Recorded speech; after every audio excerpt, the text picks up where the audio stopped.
नमस्कार दोस्तों, आप लोगों का इस कहानी में बहुत बहुत स्वागत है। आज की कहानी है मेहनत के फल का महत्व। चलिए इसको हम लोग शुरू करते हैं। एक नगर में प्रतिष्ठित व्यापारी रहते थे जिन्हें बहुत समय बाद एक पुत्र की प्राप्ति हुई थी। उसका नाम रमेश रखा गया। रमेश घर में सभी का दुलारा था। अति कठिनाई एवं लंबे समय इंतजार के बाद संतान का सुख मिलने पर घर के प्रत्येक व्यक्ति के मन में व्यापारी के पुत्र रमेश के प्रति विशेष लाड़ प्यार था, जिसने रमेश को बहुत बिगाड़ दिया था। घर में किसी भी बात का अभाव नहीं था। रमेश की मांग से पहले ही उसकी सभी इच्छाएं पूरी कर दी जाती थी। शायद इसी के कारण रमेश को ना सुनने की आदत नहीं थी और ना ही मेहनत के महत्व का आभास था। रमेश ने जीवन में कभी अभाव नहीं देखा था, इसलिए उसका नज़रिया जीवन के प्रति बहुत अलग था। और वही व्यापारी ने कड़ी मेहनत से अपना व्यापार बनाया था। ढलती उम्र के साथ व्यापारी को अपने कारोबार के प्रति चिंता होने लगी थी। व्यापारी को रमेश के प्यार व्यवहार से प्रत्यक्ष था कि उसके पुत्र को मेहनत के फल का महत्व नहीं पता। उसे आभास हो चुका था कि उसे लाड़ प्यार ने रमेश को जीवन की वास्तविकता और जीवन में मेहनत के महत्व से बहुत दूर कर दिया है। गहन चिंतन के बाद व्यापारी ने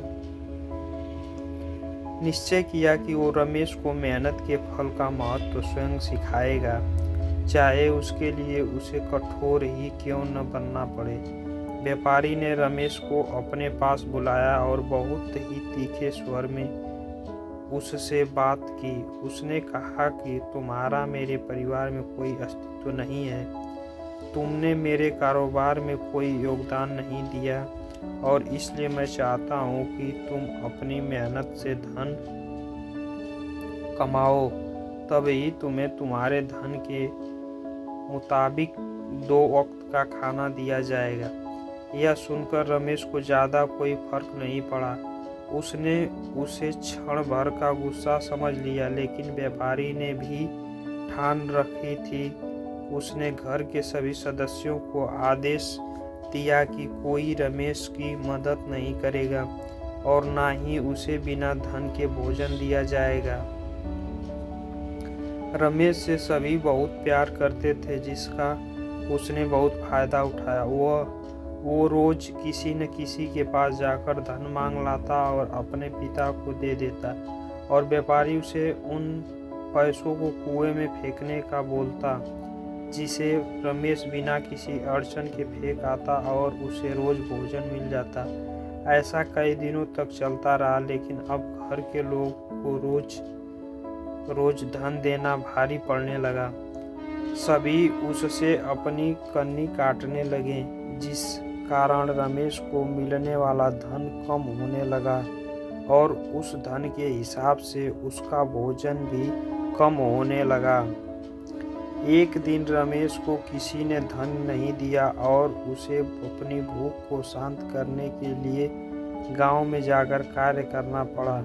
उस दिन वो बहुत देर से थका हारा व्यापारी के पास पहुंचा और धन देकर भोजन मांगा। रोज के अनुसार व्यापारी ने उसे वो धन कुएं में फेंकने का आदेश दिया, जिसे इस बार रमेश सहजता से स्वीकार नहीं कर पाया और उसने पलटकर जवाब दिया, पिताजी, मैं इतनी मेहनत करके पसीना बहाकर इस धन को लाया और आपने मुझे एक क्षण में इसे कुएं में फेंकने कह दिया। यह सुनकर व्यापारी समझ गया कि आज रमेश को मेहनत के फल का महत्व समझ आ गया है। व्यापारी भली भांति जानता था कि उसके परिवार वाले रमेश की मदद कर रहे हैं, तब ही रमेश इतनी आसानी से धन कुएं में डाल आता था। लेकिन उसे पता था एक न एक दिन सभी परिवारजन रमेश से कन्नी काट लेंगे। उस दिन रमेश के पास कोई विकल्प शेष नहीं होगा। व्यापारी ने रमेश को गले लगा लिया और अपना सारा कारोबार उसे सौंप दिया। शिक्षा।